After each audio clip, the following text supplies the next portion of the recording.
Diseminasi aksi nyata modul 1.4 budaya positif SDN Slerok 1.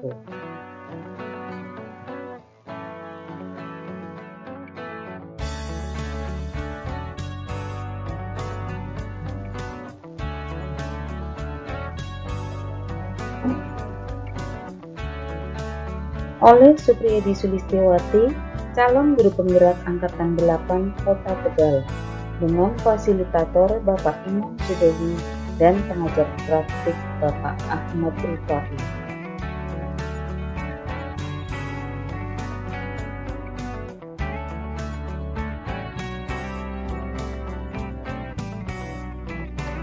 Salam dan bahagia. Topik dalam eksplorasi konsep 2.1 disiplin positif dan nilai-nilai kebajikan universal. 2.2 teori motivasi, dukungan dan penghargaan, restitusi. 2.3 keyakinan kelas. 2.4 kebutuhan dasar manusia dan dunia berkualitas. 2.5 restitusi, 5 posisi kontrol. 2.6 restitusi, segitiga restitusi.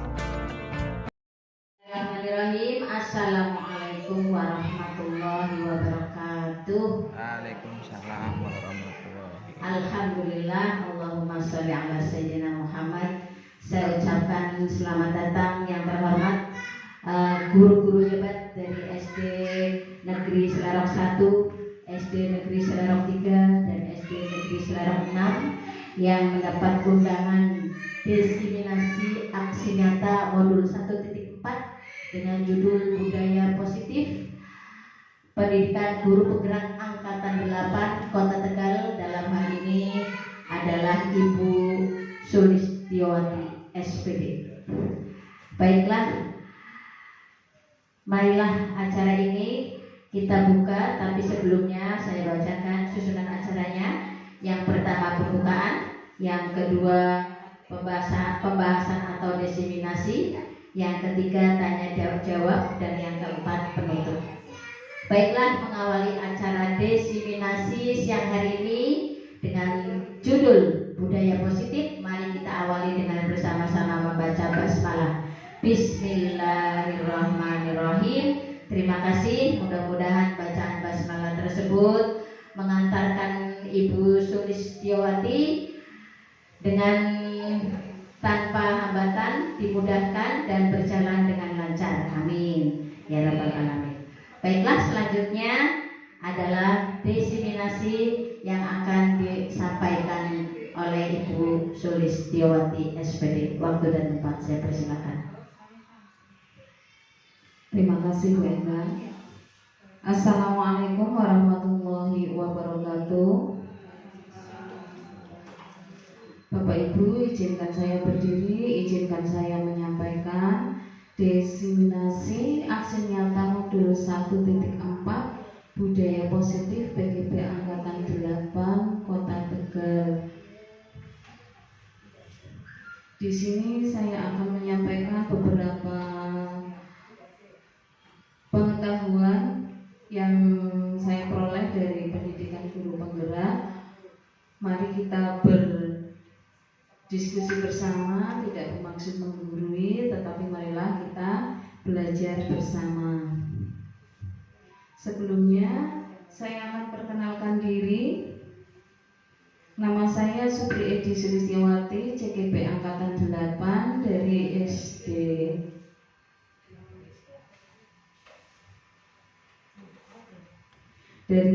Negeri Slerok 1 Kota Tegal.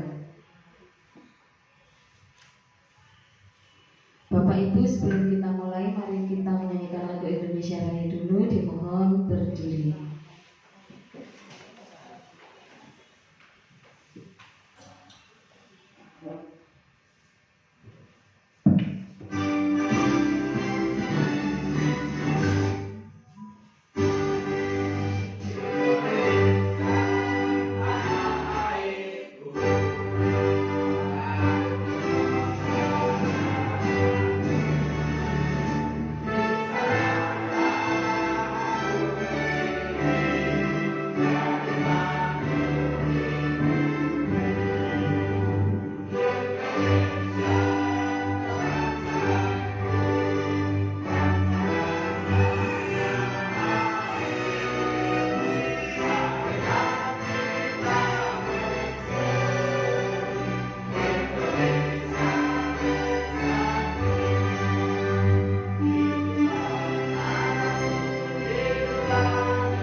Sebelum kita mulai, monggo Bapak Sugurawo.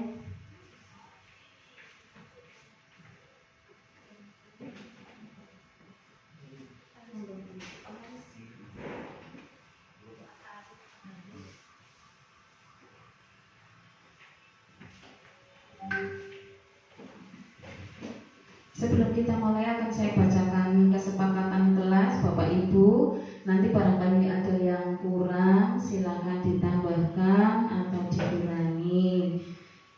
Kesepakatan kelas hari ini: 1. Mengikuti diskusi dengan santai. 2. Saling menghormati dan menghargai.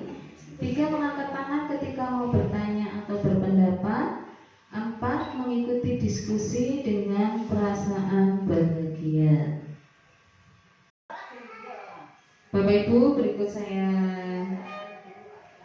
tayangkan video berikut, monggo disimak. Punya saudara siswa bakat sekolah. Di Temanggung, Jawa Tengah, seorang siswa SMP diduga membakar sekolahnya sendiri. 3 ruang kelas rusak akibat kebakaran. Di Temanggung, Jawa Tengah, kamera pemantau SMPN 2 Pringsurat merekam seorang remaja yang diduga hendak membakar sekolah. Usut punya usut, terduga pelaku merupakan siswa SMPN 2 Pringsurat sendiri. Akibat kejadian ini, sebuah ruang prakarya ludes terbakar. Api juga merusak atap 2 ruang kelas. Polisi telah mengamankan terduga pelaku dalam rekaman CCTV. Setelah kita lakukan penyelidikan, mengacu kepada data-data CCTV dan data dari sekolah, maka dapat kita kerucutkan, dapat kita lakukan penangkapan seorang pelaku yang masih anak-anak dan itu adalah siswa dari SMP. Pihak sekolah terkejut dengan ulah salah seorang muridnya. Meski kerap mencari perhatian, terduga pelaku dikenal bukanlah anak nakal. Dari penjaga kami dikabari jam 2 malam tiba-tiba ada api menyala di dekat Pak Satwa menyambar kelas 9B dan 9C. Niat campur Pak, dia minta perhatian lebih apa untuk nakal atau tidak ada. Kasus ini masih dalam penyelidikan polisi untuk mengetahui motif dari pembakaran tersebut. Agung Bayuaji, Kompas TV, Temanggung, Jawa Tengah. Berikutnya saudara siswa. Oke, Bapak Ibu, tadi sudah ditayangkan sebuah kejadian seorang siswa sekolah SMP membakar sekolahnya sendiri. Dari kejadian tersebut ada pertanyaan pemantik. Kira-kira faktor penyebab anak tersebut membakar sekolahnya sendiri adalah? Kira-kira apa yang terjadi Bapak Ibu?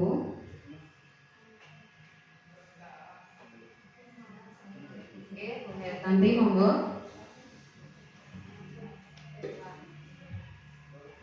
Assalamualaikum warahmatullahi wabarakatuh.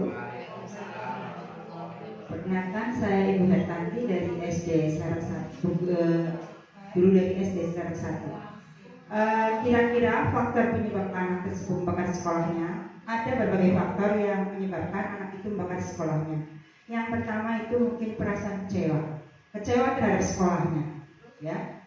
Mungkin dia dianggap sebagai anak nakal, akhirnya dijudge anak nakal, akhirnya saling kecewanya itu dia bakar sekolahnya. Yang kedua mungkin faktor psikologis, ya, karena saking jengkelnya dia akhirnya membakar sekolah tersebut. Nah, itu dari berbagai faktor yang menyebabkan dia membakar sekolahnya. Saking jengkel, ya, akhirnya dia kecewa terhadap gurunya. Mungkin ada berbagai temannya yang berkata dia nakal. Kemudian ada mungkin karena dari guru mungkin ada yang menjelaskan seperti itu. Dari faktor itu akhirnya dia kecewa, dia meluapkan emosinya untuk bakar sekolahnya. Sekolah bakar baik gitu, bubar gitu. Itu aja yang dapat saya sampaikan. Sekian dan terima kasih. Wassalamualaikum warahmatullahi wabarakatuh. Waalaikumsalam warahmatullahi wabarakatuh. Terima kasih kepada Ibu Hertanti. Monggo kita beri aplaus untuk Bu Hertanti. Barangkali ada yang mau menambahkan, ya Pak Haris, monggo Pak Haris. Assalamualaikum warahmatullahi wabarakatuh. Waalaikumsalam Terima warahmatullahi kasih atas wabarakatuh. kesempatannya. Perkenalkan, nama saya Heri Suwanso dari SD Negeri Serong 6. Kalau menurut saya pribadi, mungkin anak itu merasa dendam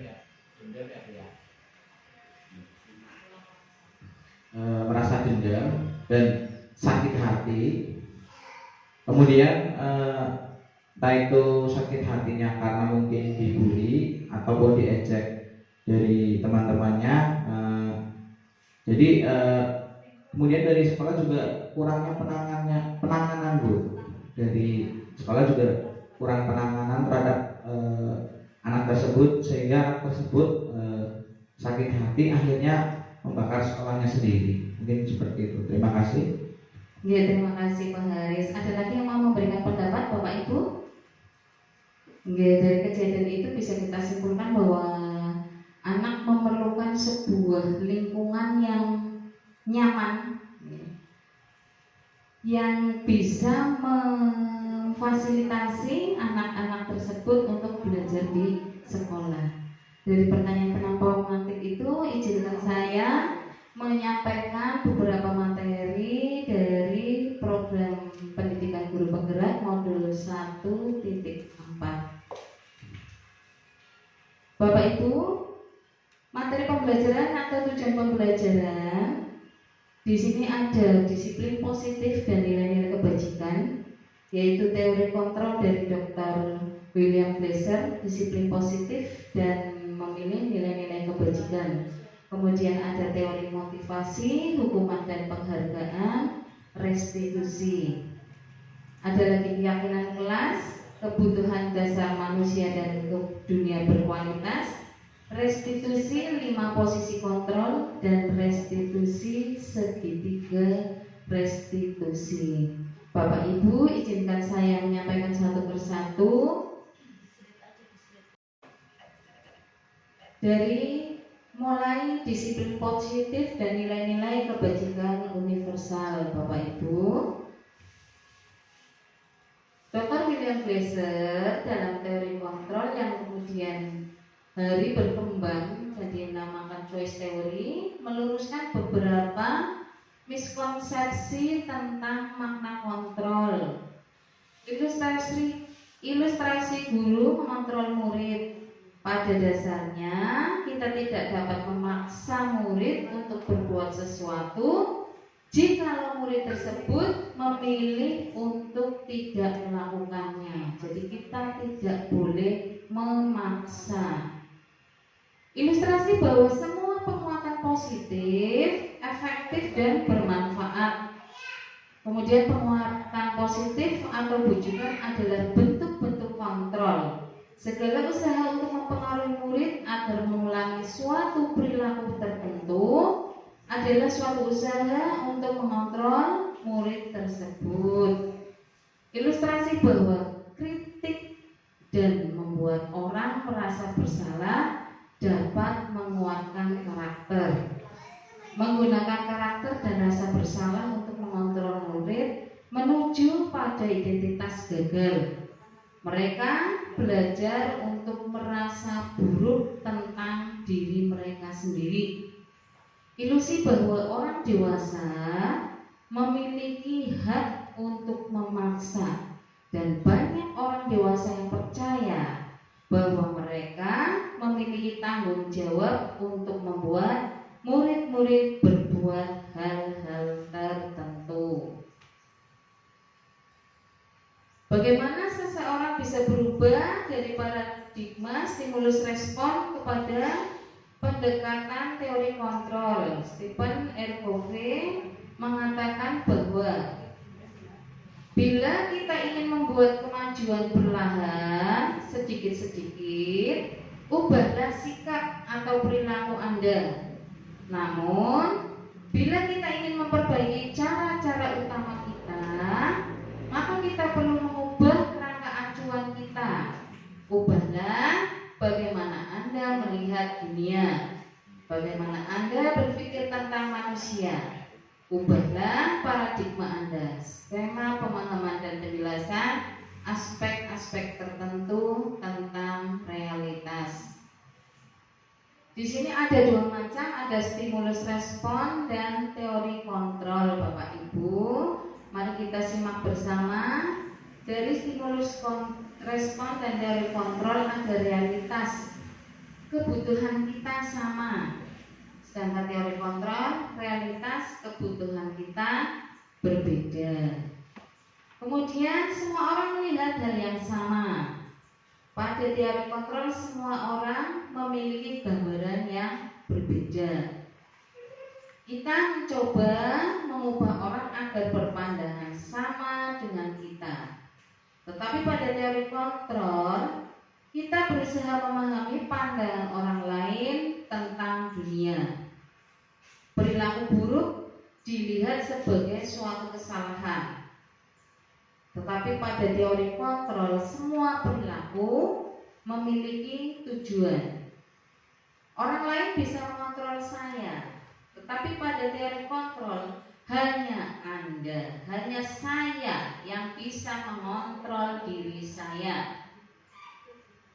Saya bisa mengontrol orang lain, tetapi pada teori kontrol Anda tidak bisa mengontrol orang lain, atau Anda tidak bisa mengontrol saya.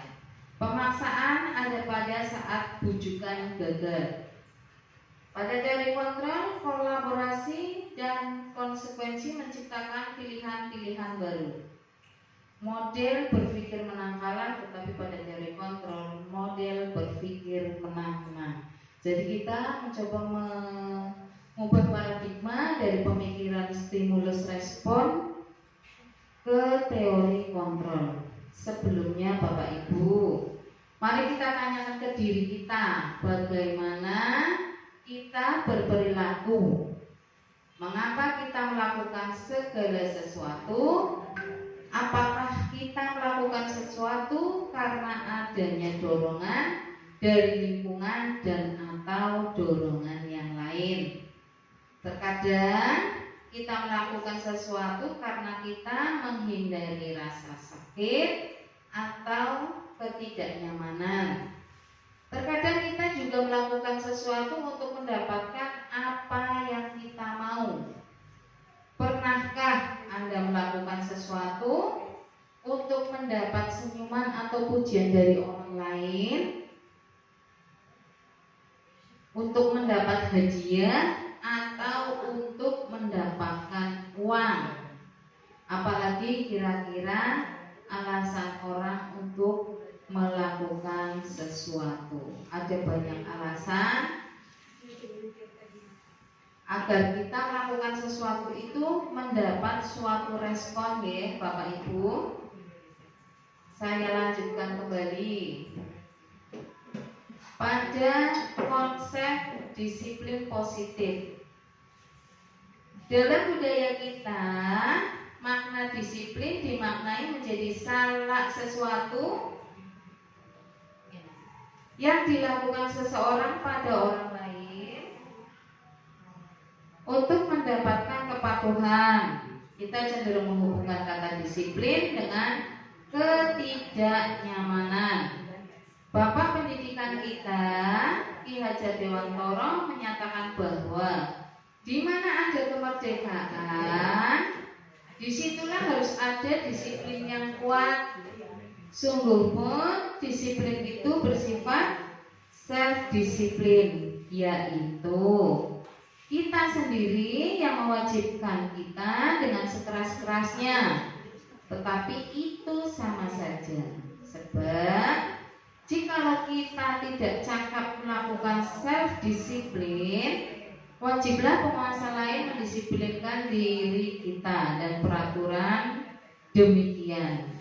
Itulah harus ada di dalam suasana yang merdeka. Sugeng rawuh Bu Intan.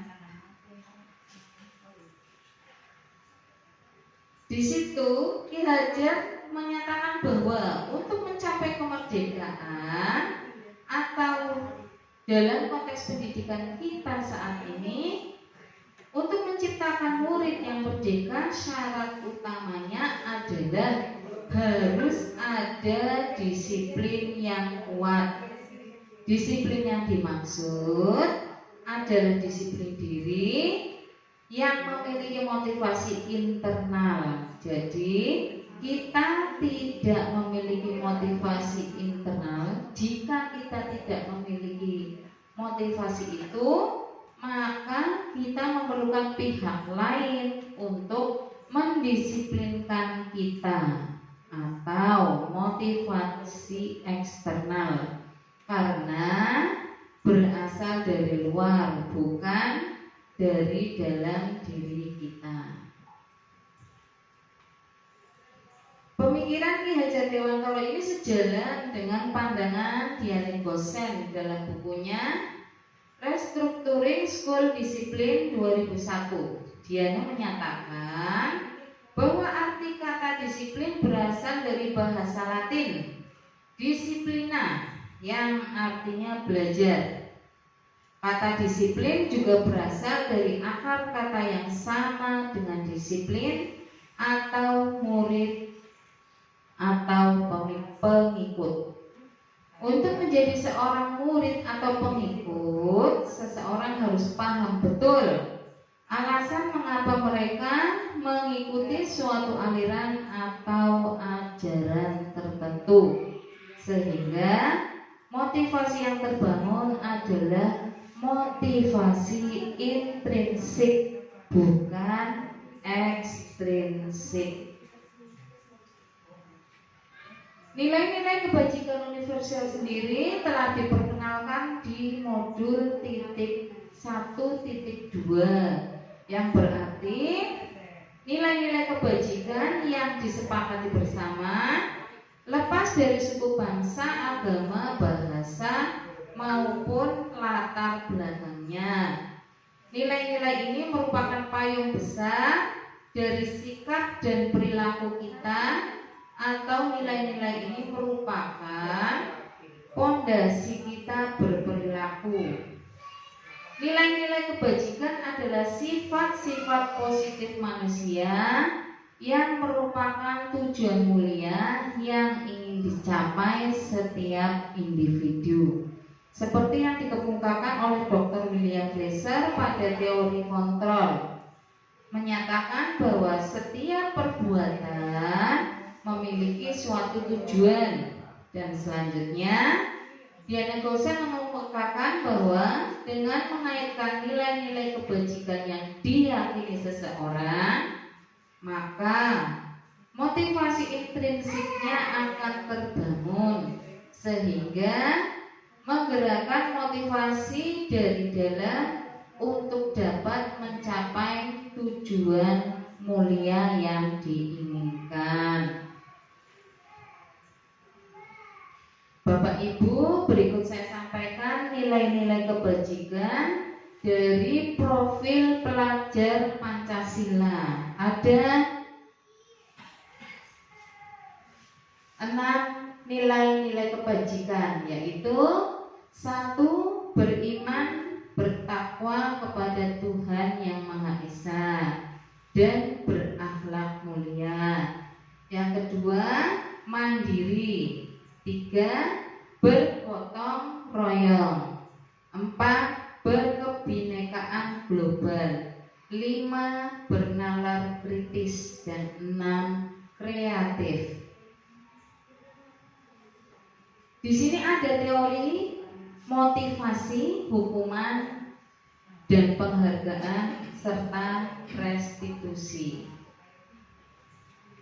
Motivasi perilaku manusia menurut Dian Gosen dalam bukunya Restructuring School Discipline. Beberapa motivasi perilaku yaitu 1. Untuk menghindari ketidaknyamanan atau hukuman.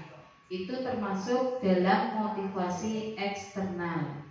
Kemudian yang kedua, untuk mendapatkan imbalan atau penghargaan dari orang lain, juga termasuk motivasi eksternal.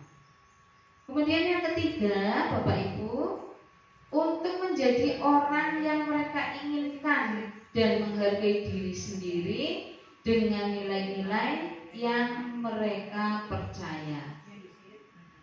Itu termasuk pada motivasi internal.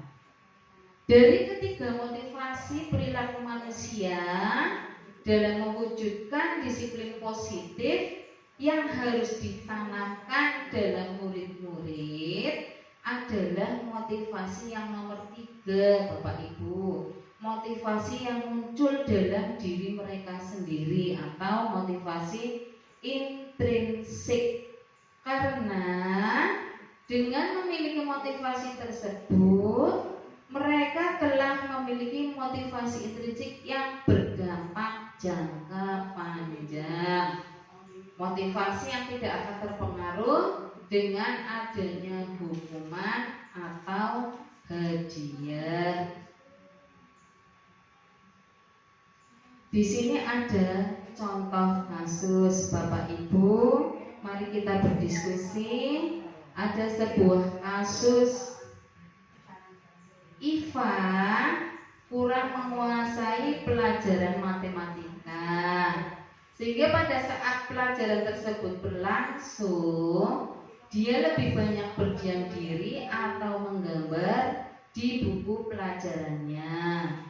Pada saat guru matematikanya, Pak Seno, menanyakan pertanyaan, Iva menjadi gugup dan tak sengaja menjatuhkan tasnya dari kursi, serta tiba-tiba menjadi gagap pada saat berupaya menjawab.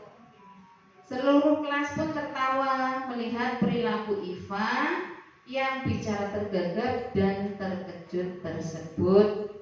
Pak Seno pada saat itu membiarkan teman-teman Iva mentertawakan Iva yang tergagap dan malu luar biasa, dan malahan minta Iva untuk maju ke depan dan berdiri di depan kelas sambil menunjuk hidungnya karena tidak bisa menjawab pertanyaan dari Pak Seno. Kelas makin gaduh dan anak-anak pun tertawa melihat Iva di depan kelas sambil memegang ujung hidungnya. Dari kasus tersebut, dari contoh kasus tersebut, menurut Bapak Ibu, apakah Bapak Ibu setuju dengan tindakan Pak Seno terhadap Iva? Monggo Bapak Ibu, barangkali ada yang berkenan menjawab. Bu Ulfa, monggo Bu Ulfa.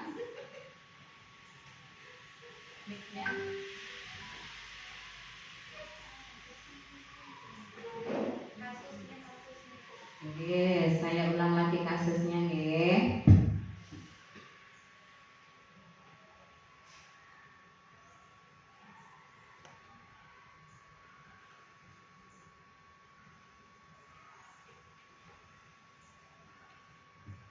Ya, saya mencoba menjawab, barangkali nanti kurang pas, nanti monggo yang lain bisa ditambahkan.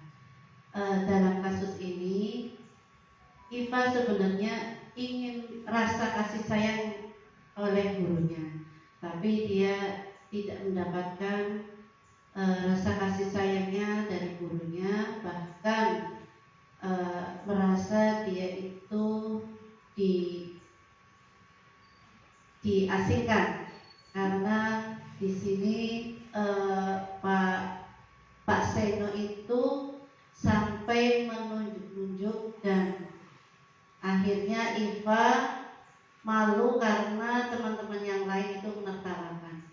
Jadi intinya Iva ingin rasa kasih sayang dari seorang guru dan ingin diakui di kelasnya. Terima kasih. Terima kasih Bu Ulfa. Jawaban yang luar biasa. Kemudian untuk menurut Bapak Ibu, tindakan Pak Seno terhadap Iva adalah sebuah hukuman atau konsekuensi. Monggo Bu Intan.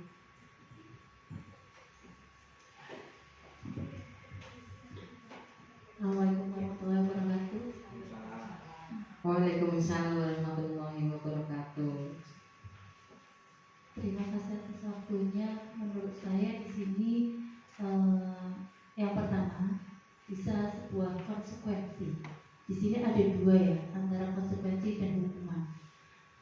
Bedanya konsekuensi itu apa yang dia lakukan itu yang akan dia terima. Kalau hukuman langsung diberikan langsung. Kalau konsekuensi itu diberikan tapi bukan karena hukuman. Seperti tadi di sini dikatakan bahwa Iva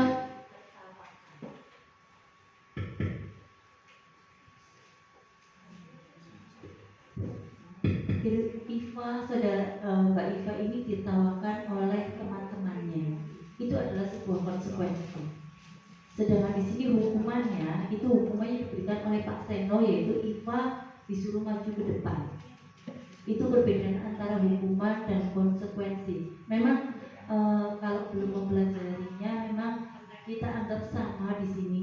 Yang belum tahu itu memang antara konsekuensi dan hukuman itu mirip-mirip. Tapi pada dasarnya antara konsekuensi dan hukuman itu berbeda. Jadi di sini ada dua secara langsung, yaitu konsekuensi dan hukuman. Begitu Bu Sulis. Assalamualaikum warahmatullahi wabarakatuh. Waalaikumsalam warahmatullahi wabarakatuh. Terima kasih Bu Intan yang telah memberikan pendapatnya. Di sini ada perbedaan antara hukuman dan konsekuensi. Bapak Ibu, mari kita belajar bersama tentang hukuman dan konsekuensi. Kalau hukuman bersifat tidak rencana atau tiba-tiba, anak atau murid tidak tahu apa yang akan terjadi dan tidak dilibatkan. Hukuman bersifat satu arah dari pihak guru yang memberikan, dan murid hanya menerima suatu hukuman tanpa melalui suatu kesepakatan atau pengarahan dari pihak guru, baik sebelum atau sesudahnya. Hukuman yang diberikan bisa berupa fisik maupun psikis. Murid atau anak disakiti oleh perbuatan atau kata-kata. Sedangkan konsekuensi itu sudah terencana atau sudah disepakati, sudah dibahas dan disetujui oleh murid dan guru. Umumnya bentuk-bentuk konsekuensi dibuat oleh pihak guru atau sekolah, dan murid sudah mengetahui sebelumnya konsekuensi yang akan diterima bila ada pelanggaran. Pada konsekuensi, murid tetap dibuat tidak nyaman untuk jangka waktu pendek. Konsekuensi biasanya diberikan berdasarkan suatu data yang umumnya dapat diukur. Misalnya, setelah 3 kali tugasnya tidak diselesaikan pada batas waktu yang diberikan, atau murid melakukan kegiatan di luar kegiatan pembelajaran, misalnya mengobrol, maka murid tersebut akan kehilangan waktu bermain dan harus menyelesaikan tugas karena ketertinggalannya. Peraturan dan konsekuensi yang mengikuti ini sudah diketahui sebelumnya oleh murid. Sikap guru di sini senantiasa memonitor murid. Kemudian Bapak Ibu, di sini ada suatu pengetahuan baru yang bernama restitusi. Restitusi adalah proses menciptakan kondisi bagi murid untuk memperbaiki kesalahan mereka, sehingga mereka bisa kembali pada kelompok mereka dengan karakter yang lebih kuat. Restitusi juga merupakan proses kolaboratif yang mengajarkan murid untuk mencari solusi untuk masalah mereka, dan membantu murid berpikir tentang orang seperti apa yang mereka inginkan dan bagaimana mereka harus memperlakukan orang lain. Kemudian pada materi selanjutnya Bapak Ibu, keyakinan kelas. Pada sebelumnya kita sudah melaksanakan dengan adanya tata tertib atau peraturan kelas. Sekarang kita mencoba kepada keyakinan kelas. Keyakinan yaitu nilai-nilai kebajikan universal yang disepakati secara tersirat dan tersurat, lepas dari latar belakang suku, negara, bahasa maupun agama. Keyakinan kelas dibuat untuk membentuk karakter baik pada murid agar tertanam dalam hati dan dapat menerapkannya dalam kehidupan sehari-hari. Bapak Ibu, di sini ada alur pembentukan keyakinan sekolah atau kelas. Keyakinan kelas bersifat lebih abstrak daripada peraturan yang lebih rinci dan konkret. Keyakinan kelas berupa pernyataan universal. Pernyataan keyakinan kelas senantiasa dibuat dalam bentuk positif. Keyakinan kelas hendaknya tidak terlalu banyak sehingga mudah diingat dan dipahami oleh semua warga kelas. Keyakinan kelas sebaiknya sesuatu yang dapat diterapkan di lingkungan tersebut. Semua warga kelas hendaknya ikut berkontribusi dalam pembuatan keyakinan kelas lewat kegiatan curah pendapat. Bersedia meninjau kembali keyakinan kelas dari waktu ke waktu. Bapak Ibu, proses pembentukan keyakinan kelas atau keyakinan sekolah. Mari kita simak bersama. Pada awalnya kita mempersilakan murid-murid untuk bercurah pendapat tentang peraturan yang perlu disepakati di sekolah. Kemudian mencatat semua masukan para warga sekolah di papan tulis atau di kertas besar, di mana semua anggota bisa melihat curah pendapat. Susunan keyakinan kelas sesuai prosedur pembentukan keyakinan. Gantilah kalimat-kalimat dalam bentuk negatif menjadi positif. Contoh kalimat negatif ya Bapak Ibu, jangan berlari di kelas. Untuk mengubahnya menjadi kalimat positif, berjalanlah di kelas. Tinjau kembali daftar curah pendapat yang sudah dicatat. Anda mungkin akan mendapati bahwa pernyataan yang tertulis di sana masih banyak yang berupa peraturan-peraturan. Selanjutnya, ajaklah warga sekolah untuk menemukan nilai kebajikan atau keyakinan yang dituju dari peraturan tersebut. Tinjau ulang keyakinan sekolah atau kelas secara bersama-sama. Setelah keyakinan sekolah atau kelas dibuat, maka semua warga kelas dipersilakan meninjau ulang dan menyetujuinya dengan menandatangani keyakinan kelas tersebut, termasuk guru dan semua warga sekolah. Keyakinan kelas selanjutnya bisa dilekatkan di dinding di tempat yang mudah dilihat semua warga kelas. Bapak Ibu monggo sambil ngunjuk dulu, nuwun sewu, ala diri ala kadarnya nggih.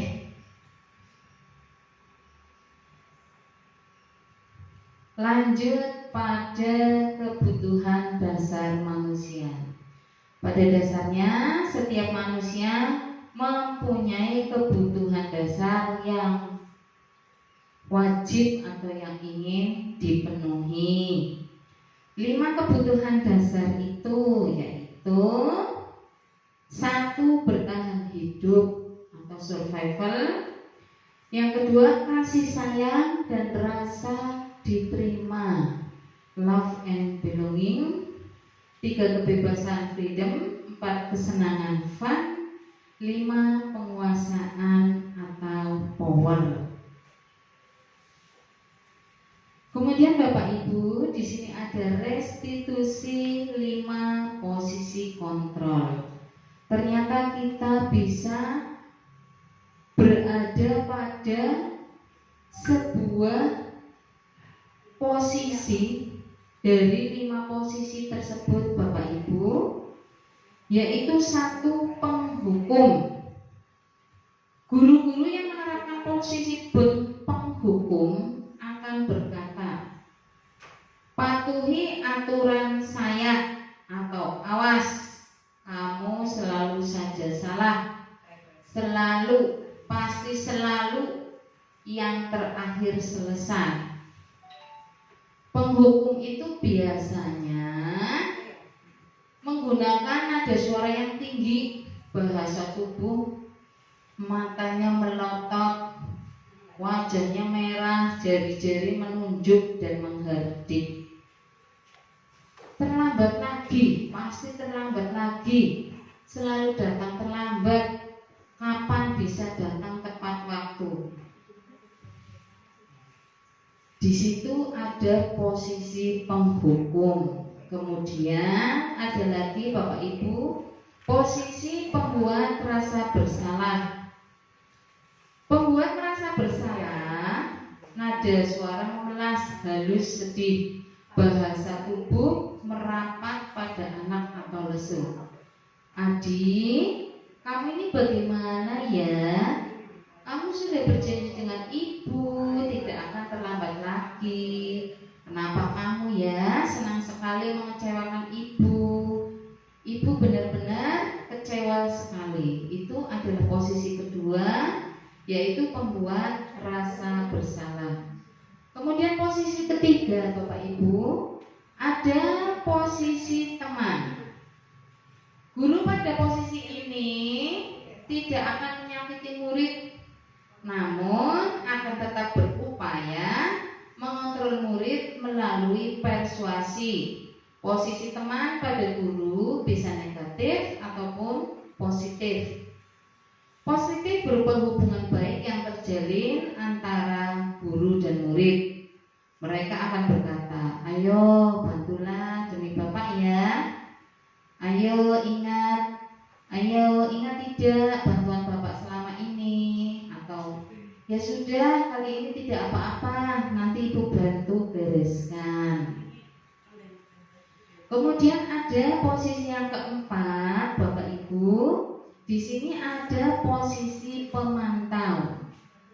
Posisi pemantau berdasarkan pada peraturan-peraturan dan konsekuensi. Dengan menggunakan sanksi atau konsekuensi, kita dapat memisahkan hubungan pribadi kita dengan murid. Sebagai seorang yang menjalankan posisi pemantau, posisi yang diajukan seorang pemantau, peraturannya apa? Apa yang telah kamu lakukan? Sanksi atau konsekuensinya apa? Dan pada posisi yang terakhir Bapak Ibu adalah manajer.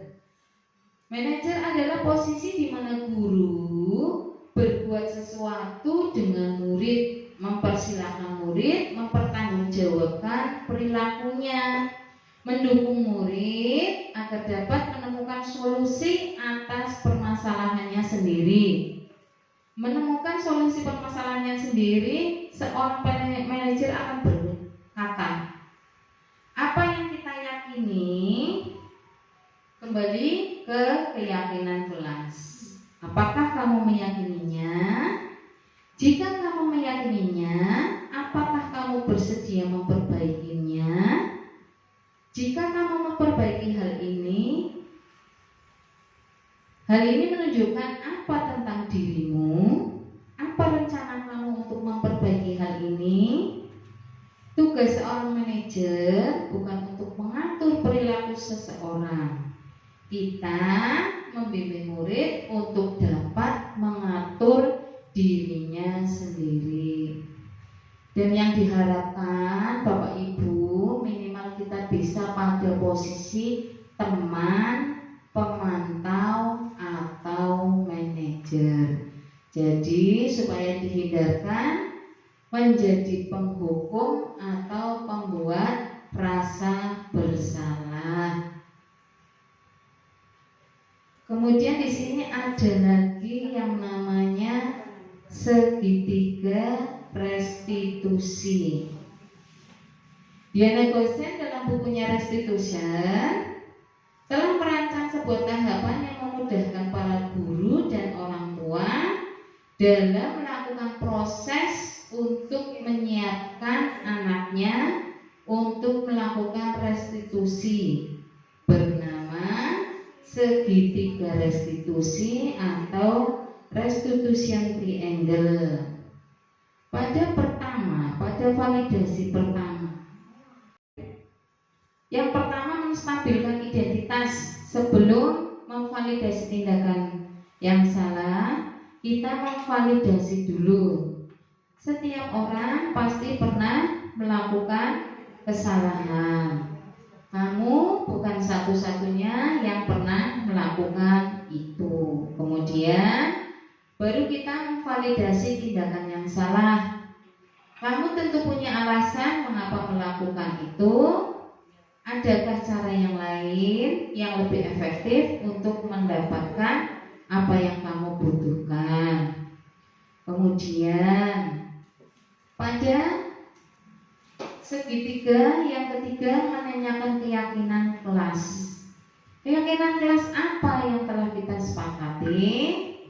Atau kamu ingin menjadi orang yang seperti apa?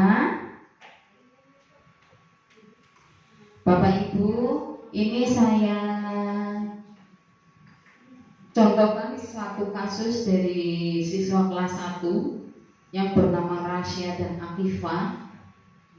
Rasa siswa SD Selerong 1 akhir-akhir ini sering berselisih dengan teman sehingga terjadi perkelahian. Monggo Bapak Ibu dipirsani kasusnya Rasya dengan saya melakukan segitiga restitusi. Bapak Ibu, dan saya ulangi dari awal ya.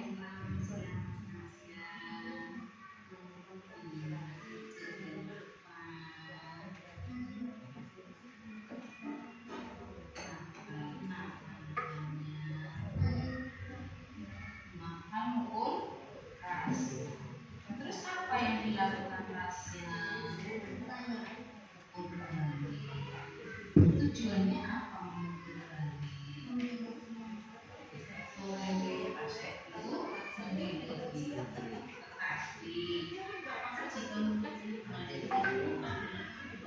memiliki tidak? Apakah sikap yang harus dilakukan Rasya? Bintang. Jadi untuk sebenarnya yang dilakukan Rasya adalah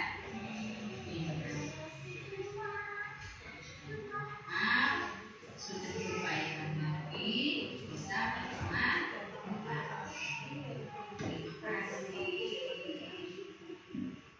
Ada kasus Rasya yang berkelahi dengan temannya. Ternyata perkelahian itu juga tidak hanya terjadi pada anak laki-laki. Di kelas 1 saya itu ada anak perempuan juga sampai eng-engan, sampai tukaran ya. Monggo diperhatikan, disaksikan untuk penanganan kasus segitiga restitusinya.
Ya Bapak Ibu, tadi adalah contoh dari pelaksanaan segitiga restitusi.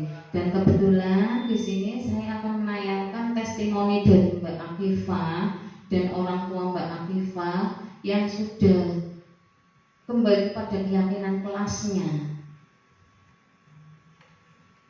Karena saya sudah berteman sama Chelsea. Iya, dari pendapat Akifah merasa senang karena sudah berbaikan dan berteman lagi dengan Chelsea. Dan ini juga ada testimoni dari mamanya Akifah.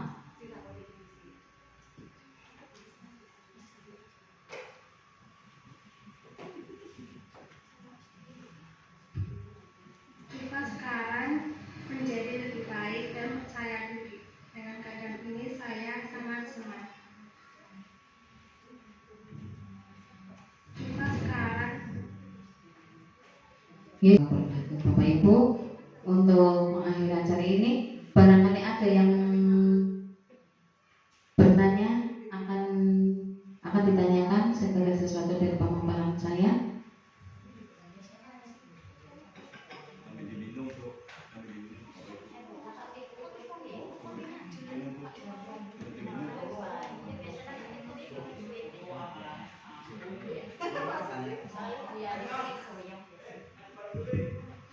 Terima kasih atas kesempatannya.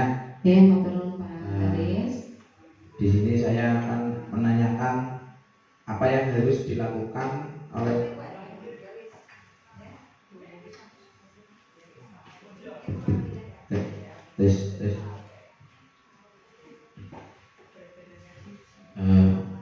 diulangi lagi ya.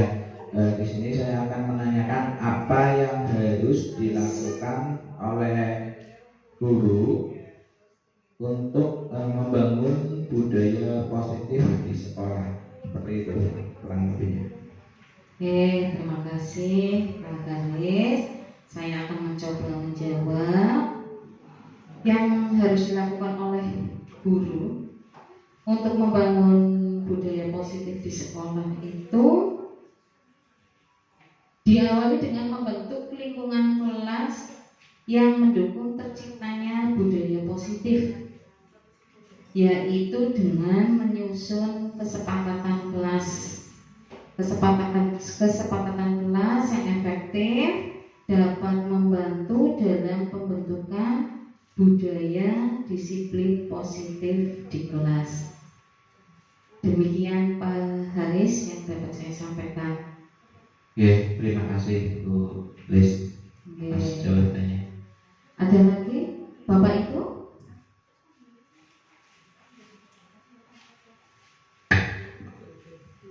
Saya. Oke, monggo Bu Pak. Ini saya.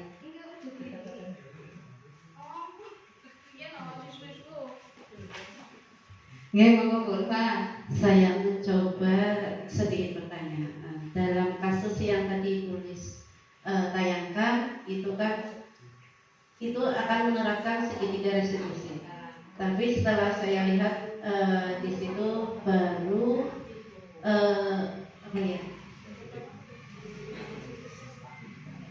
pertama menstabilkan identitas, terus baru tadi validasi yang sama. Yang saya tanyakan bagaimana cara menerapkan menanyakan keyakinan dalam diri siswa di kelas rendah, karena selama ini saya megangnya itu kelas atas terus, jadi barangkali suatu hari itu saya diberi amanat untuk kelas rendah, bagaimana sih cara menanyakan keyakinan yang ada dalam diri siswa saat siswa itu berbuat salah. Terima kasih.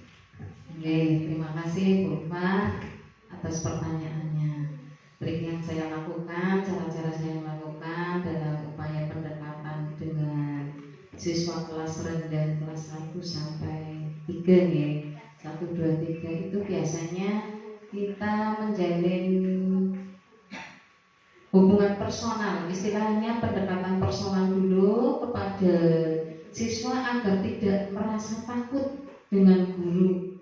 Jadi guru berupaya merangkul agar siswa mau jujur dan terus terang tentang masalah yang ada. Mungkin itu yang dapat dilakukan Bu Ulfa. Kemudian